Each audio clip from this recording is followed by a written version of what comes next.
So I finally did it. I bought that 2007 Speed that I showed in this little intro. Got it up in Fort Collins for a pretty good price. Paid, well, probably pretty good price, $1,500 for it. Apparently has a hole in the piston, but I can't really examine it quite yet because there is a whole Subaru in the way that is not mine, and there's not exactly enough room between the welder, the door, and the back bumper there to fit this car in here, unfortunately. So I kind of did some looking on it outside to kind of see what's been done to it. It looks like just an intake, so that'll have to change. I have some pretty crazy plans for this car, but for now, what I really want to do is I just want to get the engine fixed, get it going, probably throw a few more parts at it, like full exhaust, maybe up the turbo, maybe, kind of see what I can do for an engine first. Obviously get it tuned so that way it doesn't do the same thing again, and yeah, kind of see where it goes from there. Actually, even before I bought the car, I did buy some new wheels for it. Bought these local. Bought these off a guy in town. Tires are good, but you know, basically a pair and a pair with all four wheels in excellent condition, and like they're reps, but they're not bad. They seem pretty nice. They look good. I haven't put them on the car yet to see if they actually look good, or if it just, you know, kind of my imagination. But they put bronze wheels on this color of Speed, which is Cosmic Blue Mica, and they look really good. So I'm holding out that I think it'll be a pretty positive change. I want to work on it more, but it's pretty cold out. I'm actually wearing double jackets right now. I'm still not really happy about it, but kind of do a quick walk around on the car and show what it's got. So very first thing, it has some foggy headlights. It has a handful of leaks up here, including looks like this seal right here on the valve cover is leaking, which isn't terribly surprising. I know those kind of seem to go frequently. Does not run great. It runs very choppy because of the, you know, lack of cylinder. Looks like the only thing done to it is this full Cobb intake box. Turbo inlet was not done, so it really was just this. Bet you this is never tightened down. Looks like it was, not well. It sounds pretty good for like what little bit I could hear, basically pulling onto the trailer and taking it off. But I know one of the first things I'm gonna have to do is restore the headlights. The body is in excellent condition.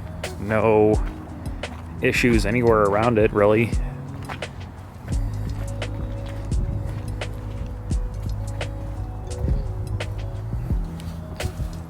Looks good, roof's clear of any damage. The only issue is a clear coat damage on here, and also she's kind of floppy.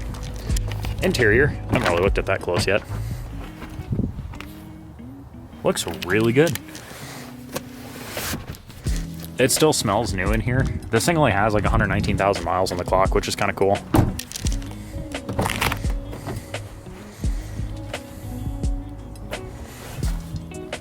Yeah, not bad. It needs a detail, but it's really not bad at all. I'm overall very happy that I picked this thing up at the price I did. I kind of wish there was a little bit more done to it just to save a little bit on my side, but can't complain too much. Also, wheels are obviously going. I don't really care for these. They're 17s. I think it deserves 18s. I think 18s will look nice with the right tire combination. It looks like we got a little bit of a scratch right here too, and that is right through the paint. So it is gonna have to get corrected, but that's a later problem. For now, we need to worry about, you know, getting this thing actually running and whatnot. Picked up a new engine yesterday since I have the new Speed, and I needed something that would get me going, preferably sooner rather than later. So I made the choice to do, I don't know if you call it risky change, but it's different. So I ended up picking this guy up. It is a 2.5 block out of a Mercury Milan. It was wrecked in the front, and yeah, I mean, at that point, you know, I was running and driving and it wrecked, so at least that's good. But I got it for pretty cheap. It was $350, and I got a cylinder head for the Speed as well, off of 2.3. So the reason for the extra cylinder head will make a lot more sense once I actually get things torn apart. But as it stands right now, I'm not positive how good my engine is in the Gen 1 right now. The reason is we stuck a bore scope down in there, and it looks like there might be a cracked cylinder. And with the cracked cylinder, it had a piece break off and went into the piston, obviously on top of the piston, and it beat the hell out of the head. From what we could tell anyway, just using a little, like, you know, actually this bore scope right here. So that little camera right there is all we could see it with. So that's why I'm not 100% positive, but I wanted to go ahead and buy a second head since it was available. I was getting the block anyway, and the engine was most of the way out, so figured why not. So, as it stands right now, I want to try and get this engine cleaned up. I need to get it torn down. I was going to take the head off yesterday at the pull and pay and not, take it and not get charged for it, which they ended up charging me anyway, which is super cool. The Ford engines do not use the same head bolts as the Mazda engines, even though they're technically the same. Mazda uses a 12.12, I believe it is, or is it 12.14? This is a torque spit of some sort, or maybe like the, I can't remember what they call it, like a 6-point head deal. I can't remember what it is, but I didn't have it with me. I didn't even have the proper bolt to take off the crank bolt. Thankfully, they had one socket up at the front of the store that worked, so I ended up buying that, but they gave it to me for free, which is cool. But I want to take this thing apart and see what it looks like. As far as it stands right now, before I get into it, I'm going to be retaining the stock pistons, adjusting the ring gap, and then using some H-beam rods I actually just ordered today. Found a crazy good deal on them, so that will at least keep my bottom end stronger and hopefully not blow this thing up as quick. But we'll see. Again, this is new. This is new from me. It's a well-documented swap, but not a huge amount of people do it. It's like, I think most of the time people just do a 2.3. I literally didn't have a choice. My engine has a crack in it, as far as I can tell, and there are none for sale in town, or even the state even. No one's responding to me, so it was either risk it with pull and pay block, which it looked okay, but I didn't want to risk it, or get a solid 2.5 block. Maybe it blows up, maybe it doesn't. I'm not pushing a huge amount of power. I'm not planning on doing a big turbo, at least right now, until some future plans come up in the winter, and I'll probably be willing to build a block at that time anyway. But for right now, I want to see what this thing will do. I think it should be pretty usable, but I need to get it washed. I'm not going to record the washing process just because it's just washing off an engine, and it's very windy outside, so I have no good way to film it. I do need to wash off the cylinder head for sure, though, because it is covered in grease, grime, leaves, and I think dirt for some reason. And I need to get it decked, but they couldn't take the injectors out. We tried to take them out with the T40, and they wouldn't budge. So I'm going to get the cylinder head, try and break those free. That's going to be my first task right over here, and then kind of go from there. Probably pressure wash before it gets too dark out and things will dry out, and then take engine and whatnot down the rest of the way.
It's all cleaned up, completely stripped down.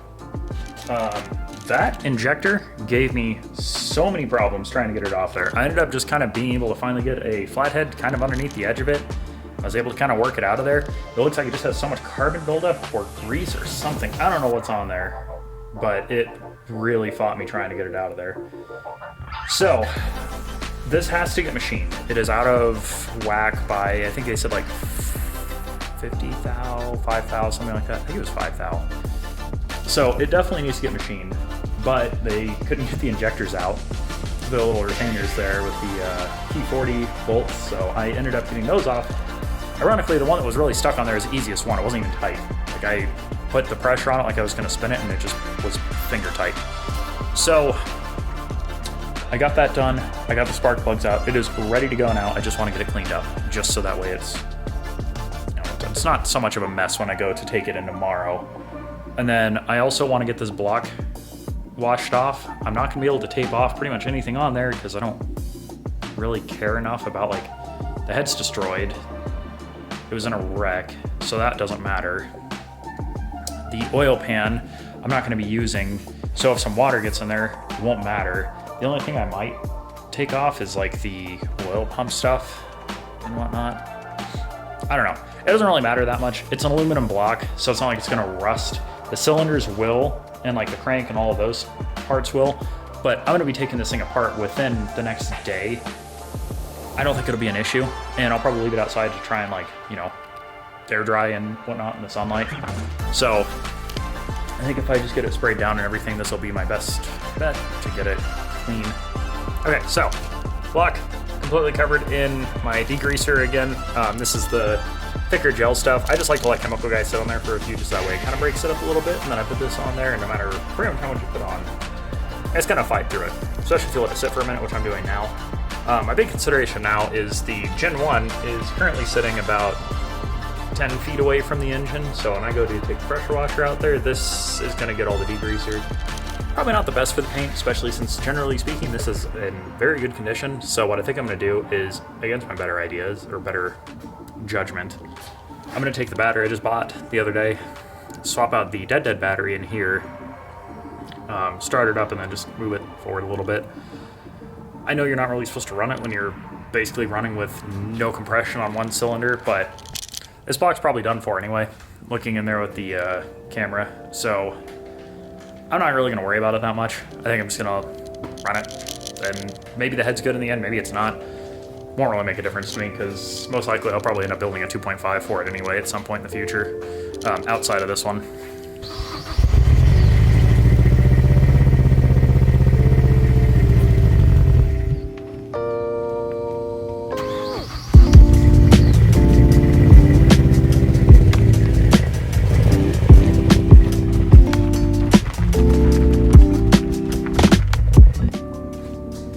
Okay, so there's a little update on that car. As you probably heard in that video, it doesn't want to stay running now. I had to fight it and then start it back up because it died. I don't know if it's because it's flooded with like the fuel in there and whatnot, since it's not burning it, but yeah, it's not running well at all. So I don't think I'm going to move it again. I might back it up one more time just to get it back where it was after I pressure wash, but I don't want to keep moving it, especially because when I go to pull it in here, it's going to be a lot more of a headache if the car is not running. Engine's cleaned up. I have the pistons and everything, mainly the cylinders, kind of measured out. Everything looks really good, except cylinder 4 does have a little bit of something in there. It looks like maybe a little bit of water sat for a little bit, but not too long. I think if I either have it honed real quick or just hit it real quick with one of the stones just to touch up the hone surface in there, and then I'll probably throw some new rings in it too, just because it probably wouldn't hurt at this point. Other than that, though, the pistons actually look really good. I wouldn't be surprised if this engine might have been rebuilt at some point.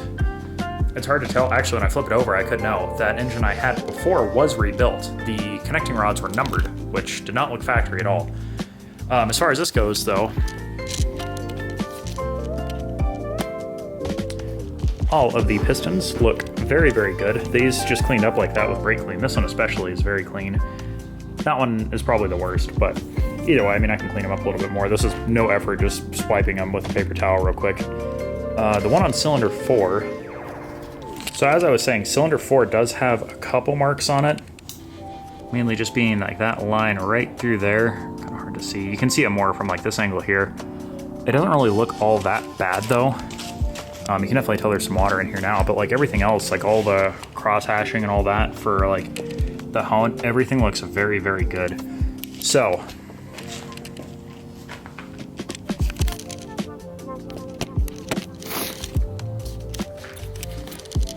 plan is now I'm going to get this thing completely torn down, just like I had the other one. I want to get the pistons and rods out. I'm still probably going to be swapping out the rods as long as they'll fit on my wrist pins with the Eagle ones I bought the other day. I want to get everything dried off so that it won't get any more possible rust in here, and then we'll look at options as far as taking it to a shop having a quick hone done through it, or if I just want to DIY it. I did DIY a 2J and it did just fine, so I could probably get away with it. But those are also famous last words as far as engine builds go. So I want to go ahead and get this pan off, get the rotating assembly taken apart, and then kind of see where it stands.